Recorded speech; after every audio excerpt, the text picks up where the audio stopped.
Good morning, YouTube. Welcome back to Driving with Matt for another episode.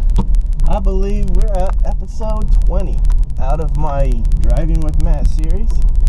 I don't know how far this is going, but it's great to be here. It is great to be here. It is Tuesday, August, I think 16th, 2016. And it's the second week of school. And we got a big week coming up. My kids got their first quiz tomorrow. I'm a little anxious and nervous at the start because I don't know how they're going to do, but I believe they're going to do really well. We've been working hard, and a lot of kids have been showing a really good effort so far from what I've seen. And I think we're going to have some pretty good scores come out of this. In other news, I'm very tired. I was up late last night working, and I didn't get much sleep. I have to wake up early for work, go to bed late, and that brings me to this point. I was watching this little video, go figure, about other people's work weeks around the world. And one of the places was talking about France, and how France has a 35-hour work week, and every employee every year has a mandatory 30 days of vacation. 30 days mandatory. That's any job, from the lowest of the low, restaurant, whatever job there is in France, to the highest of the highest job that you can ever get. And I was thinking, 30 days, you know, most people that work at Burger King or McDonald's or Walmart or any of those places, they don't even get 2 weeks. They have to take time out of their schedule, plan with their manager, and they don't get paid. And jobs like mine, where I get vacation, I only get theoretically 12 days a year. But I mean, I'm a teacher, so there's a lot of those other factors that everybody figures into that. But nonetheless, the 35-hour work week was kind of impressive, and they get paid like 3 times as much.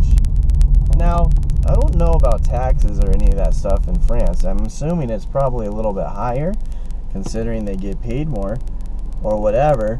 But the idea is definitely intriguing.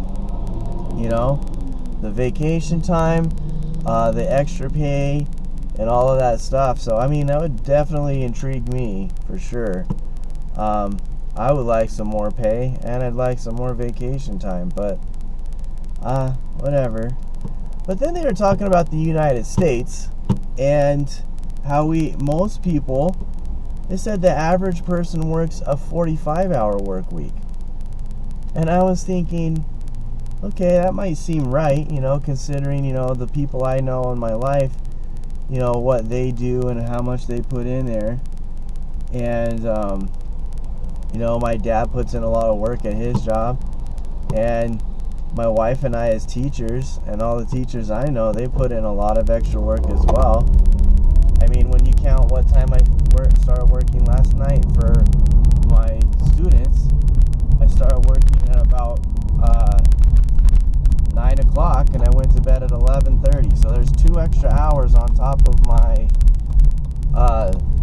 day from 8 to 4. So, I mean, you add that up, it adds up. I'm working more than 45 hours a week, and I'm on salary. So, dang. I don't know. Maybe I'm not saying we should be like France, but maybe we should reevaluate what we're doing here, obviously. But on a chipper note, there's map testing this week, and I know all of my students are loving map testing. They love that stuff. I'm totally sarcastic right now, because who loves map testing? Nobody. I mean, I don't even think the creators of map testing like map testing. I mean, let's be honest here. Standardized testing in the United States is a complete joke. And I mean, really, what is it proving? What is it really proving? I don't have a solution to the problem. I don't even really know what the problem is, other than the fact that the United States does it too much. I mean, just take of what we got this year coming up. I have to administer the map test to my students 3 separate times this year. Map testing. So 3 separate times this year, we're going to take 2 days out of classroom instruction to administer a test to try to show growth. Okay? So that's a total of 6 days. Well, then we have the AZ merit test, which this last year, it took 2 whole days of time, and that was 1. So that's 8 total days of instructional time for my students for standardized testing. That's not including the other subject matters that they have to test in. And sometimes those overlap into other instructional days that I'm covering. There's a civics exam that they have to do. That takes a whole day. So now we're at 9. From the lovely state of Arizona, they gave that to us. So we make sure our students are knowledgeable of civics and government. And that's important. But now I have 9 instructional days that I've lost this year already from my students, and they wonder why they're not performing so well. Well, gee, I can tell you, because they just missed 8 instructional days. Do you not know what I can do in 8 instructional days? I mean, seriously. In summer school, 8 instructional days is a full semester. Granted, I have those students for 8 hours a day, but that is a full semester. So, I mean, I don't know. I don't know the problem. I don't know what the solution is to the problem. Because you look at all the other places around the world, and they don't do as much standardized testing. They don't do as much this. They have more recess. You know, we don't even have recess at the high school. I bet you if we had an hour-long recess or something that was mandatory at the high school, geez, can you imagine what you could accomplish? Kids would have to be outside. They could get energized and get their brain off of things. I mean, it's a proven fact that you need that physical activity to get your blood flowing and your brain working and your mind off of things.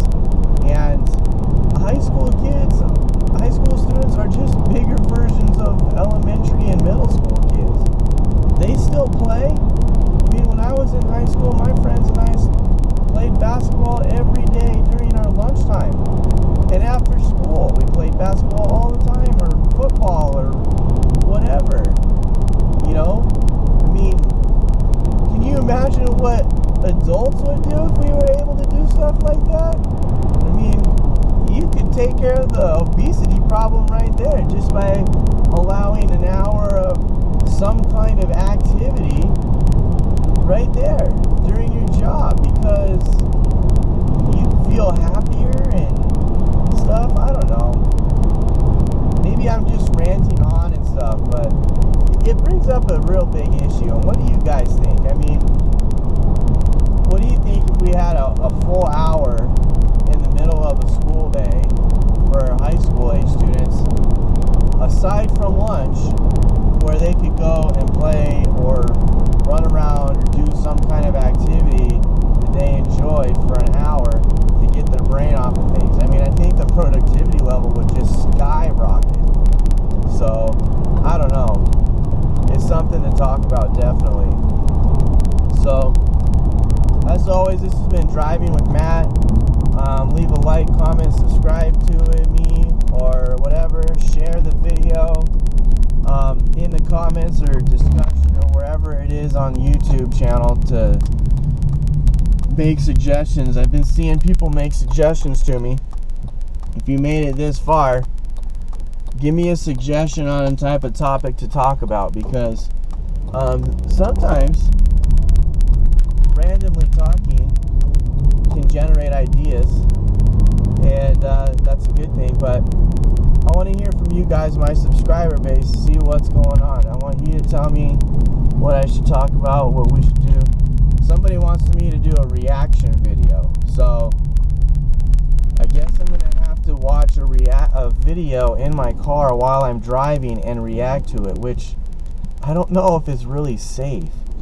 So tell me what kind of reaction video to try out, and I will try to do that at home or something. So hit me up, like, comment, subscribe, and let me know what's going on. As always, stay safe, peace out, and have a good day.